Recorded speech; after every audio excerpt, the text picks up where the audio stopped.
Acompanhem conosco Minutos de Espiritismo, com Sérgio W. Soares, aqui na Rádio Brasil Espírita.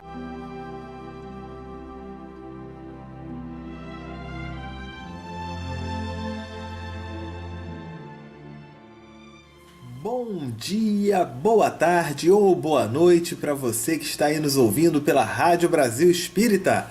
Meu nome é Sérgio W. Soares e estamos dando início a mais um programa Minutos de Espiritismo. Vamos ao tema de hoje.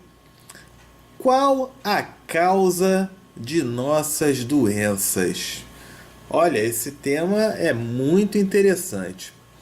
E eu sei, inclusive, que muitos de vocês vão querer escutar novamente, né? Vocês podem ouvir na nossa reprise, ou então, para escutar programas antigos, entra lá no nosso site minutosdeespiritismo.blogspot.com ou no Facebook, você coloca lá, facebook.com/Minutos de Espiritismo, tá certo? Clica lá, curte, compartilha.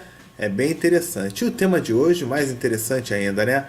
Então, qual a causa de nossas doenças? Eu vou fazer aqui uma leitura. Na verdade, quem vai explicar isso não sou eu, não. É o espírito Joana de Ângeles, numa psicografia do Divaldo Franco, daquele livro Autodescobrimento, uma busca interior. Então, eu vou ler aqui alguns trechos do livro sobre isso. Repara só o que Joana de Ângeles falou. Desde que o mundo é mundo, a humanidade tem lutado contra as enfermidades mais variadas. Quando consegue controlar uma delas, outras surgem, mais cruéis e ameaçadoras. Tem-se lutado com ardor para extirpar, para eliminar, as doenças da face da Terra. Mas por que não se consegue? Já que a ciência moderna tem recursos fantásticos. A gente se acha tão evoluído, né? E aí vem essa pergunta. Gente, a resposta ela é mais simples do que a gente poderia imaginar. A resposta é simples. Tem-se buscado curar os efeitos e não as causas. É aí que está o problema. A gente tem o quê? O nosso corpo físico, tá? Ele manifesta aquilo que o nosso espírito proporciona, alimenta para o corpo físico. A gente deve lembrar que temos o espírito, o perispírito e temos o nosso corpo físico. Então, o corpo físico, aquilo que o nosso espírito abastece, alimenta para o nosso perispírito e, consequentemente, para o nosso corpo físico, é o que vai acarretar essa doença. A doença vem do nosso espírito, dos nossos pensamentos, das nossas ações. Repara uma coisa, eu vou dar um exemplo aqui. Muitos de vocês já devem ter visto videogame. Algum videogame, ou filho, ou neto, ou vizinho, ou até você mesmo já tenha jogado videogame em algum momento da sua vida. Muito bem. Aí você está jogando aquele videogame e aquele bonequinho do videogame, aquele personagem do videogame, ele está fazendo uma partida irreconhecível. Está jogando muito mal. Por quê? De repente você está doente. Você está com febre, está com dor de cabeça, não está se sentindo muito bem e pegou o videogame para jogar. O que vai acontecer? O desempenho do bonequinho lá do jogo na televisão vai ser bom? Não, não vai ser bom. E a culpa é do bonequinho? Não, o bonequinho é apenas o efeito. A culpa é de quem? É daquele cara que está jogando de uma maneira debilitada. Então acaba acontecendo isso. O mesmo ocorre conosco. Então, as nossas doenças nada mais são do que efeitos de uma causa. E aí a gente quer curar, é como se no videogame você tentasse curar o bonequinho do jogo lá na televisão. Vai resolver? Não vai. Não vai adiantar se você não tratar a causa. Então repara só. Vamos continuar o que a Joana de Ângeles falou. A resposta é simples. Tem-se buscado curar os efeitos e não as causas. Ou seja, temos enviado esforços para curar os corpos, esquecidos de que o enfermo é o espírito imortal e não o corpo que perece, que está doente. Quem está enfermo é o espírito. O corpo é como um mata-borrão que absorve e exterioriza as chagas que trazemos na alma, as doenças que trazemos na alma. Então, para aqueles que não sabem o que é mata-borrão, mata-borrão era o seguinte, antigamente as canetas eram aquelas canetas tinteiro, né? Era com aquelas penas, com aquela tinta que você tinha que mergulhar para poder ir escrevendo, isso muito antigamente. O mata-borrão, ele era uma espécie de um papel sem cola, tá? Que o objetivo era absorver essa tinta fresca. Então você espetava aquela tinta, aquela caneta tinteiro lá na tinta, né? E aí, para que na hora de você escrever não ficasse um negócio todo borrado, é como um pincel. Quando você vai pintar um quadro, alguma coisa, você não passa ali a beiradinha do pincel na ponta ali do copo ou do recipiente para não ficar um negócio muito borrado, né? Então acontecia isso. Então ele falava, o corpo é como esse mata-borrão. Você acaba absorvendo, absorve cada vez mais.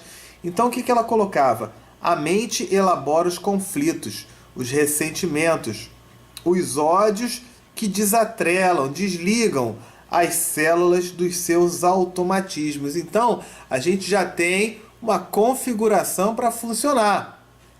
Agora, quando a gente começa a alimentar em nossos corações sentimentos de ódio, de ressentimentos, o que acontece? Isso mexe com a tua estrutura. Mexe com a minha, mexe com a sua, mexe com a de quem for. Então, acaba acontecendo o quê? Degenera essas células, destrói, possibilitando a origem de tumores de vários tipos, especialmente cancerígenos, em razão da carga mortífera de energia que as agride. Ou seja, é a pessoa que tem o câncer, em geral, ela alimenta muito ódio dentro de si, ou alimentou, ou alimenta muito ressentimento, ou alimentou, nesta ou numa vida passada. E acaba acontecendo isso. A sede de vingança volta-se contra o organismo físico e mental daquele que a acalenta, facilitando a instalação de úlceras cruéis e distonias emocionais perniciosas, nocivas, né? Que empurram o ser para estados desoladores. Então a úlcera, ela vem do quê? Sentimento de vingança. Muito interessante, né? Vamos lá. As angústias cultivadas podem ocasionar as crises nervosas, as enxaquecas, entre outros males. Então, olha lá, aquela pessoa que é muito angustiada, né? Ela pode trazer o quê? Pode ficar o quê? Com enxaqueca, crise nervosa.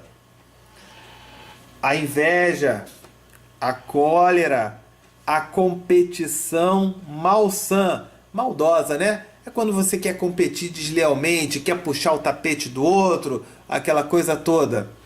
Provocam indigestões, hepatites, diabetes, artrite, hipertensão, entre outros distúrbios. Nossa, hein? Então tá vendo aí, ele vai mostrando a origem e a causa aí, né, do que provoca. Vamos lá, tem mais, o desamor pessoal, o complexo de inferioridade, as mágoas, a autopiedade, a pessoa está com pena de si mesma, né? sempre com peninha de si mesma, ao invés de se levantar e ir à luta. Então tudo isso favorecem os cânceres de mama na mulher e de próstata no homem, além das disfunções cardíacas, dos infartos brutais e outras doenças. A impetuosidade, a violência, as queixas sistemáticas, aquela pessoa que vive se queixando, reclamando o tempo todo, os desejos insaciáveis dão ocasião aos derrames cerebrais, aos estados neuróticos, psicoses de perseguição e etc. Como podemos perceber, a ação do pensamento sobre o corpo, ela é poderosa. Então, tudo vem da mente da gente. Por isso, é a nossa reforma íntima, a nossa mudança de atitude. É isso que vai fazer a gente se melhorar e que vai, principalmente, nos preservar. Não adianta tomar remédio se você não tratar essa parte do seu pensamento, do seu sentimento e da sua atitude. Tem gente que fala assim, Sérgio, eu não consigo perdoar, eu não consigo... Você não me leve a mal. Eu não. Você não se leve a mal. Porque é você que vai sofrer essas consequências. Então está na hora de pensar. Então vamos lá. O pensamento salutar e edificante flui pela corrente sanguínea como tônus, firmeza, né? Revigorante das células, passando por todas elas e mantendo-as em harmonia. Quando é o contrário, ocorre o quê? Pensamento desequilibrado. Aí pronto. Ou seja, o homem é o que acalenta em seu íntimo. O que surge no corpo é a exteriorização dos males que cultiva na alma. Não é outro motivo pelo qual Jesus alertava aqueles a quem curava, dizendo: vá e não tornes a pecar, para que mal maior não te aconteça. Então, quando Jesus falava isso, tinha uma razão de ser. Não era só, vai lá, seja bonzinho, que vai ser bacana e tal. Pô, me deixa orgulhoso de você, seja bonzinho. Ele falava também como um médico, sabendo que a causa que as pessoas não conseguiam enxergar. Muitas vezes a gente não enxerga pela nossa própria ignorância. Quer ver um exemplo? Eu estava reparando há pouco tempo um documentário sobre Pompeia. O vulcão, né, o Vesúvio, que entrou em erupção e destruiu, acabou com a cidade de Pompeia. Eles não sabiam o que era vulcão. Quando começou a sair ali as primeiras, as primeiras lavas do vulcão, muita gente ficou na cidade, ficou olhando e não fez nada. E falou, amanhã a gente vai lá ver o que é. Outros ficaram curiosos para se aproximar do vulcão para ver o que era. Não sabiam. Então, quando Jesus fala isso, é o quê? A gente, na nossa ignorância, não sabe, mas Jesus já sabe. Já conhece. E como conhece, né? Então, não há doenças mais doentes, que em maior ou menor intensidade somos todos nós. Então, é a gente se cuidar. Jesus, que foi o exemplo máximo do amor, jamais adoeceu, porque era são em espírito, o que proporcionava saúde ao corpo. Desta forma, se quisermos a saúde efetiva, enquanto buscarmos a cura do corpo, tratemos também o verdadeiro enfermo, que é o espírito, nossas ações, nossos pensamentos. Tá legal? Muito bom aí esse tema, né? Espero que tenha trazido aí esclarecimento, tá bom? Sendo assim, fiquem com Deus e até o nosso próximo programa. Tchau, tchau!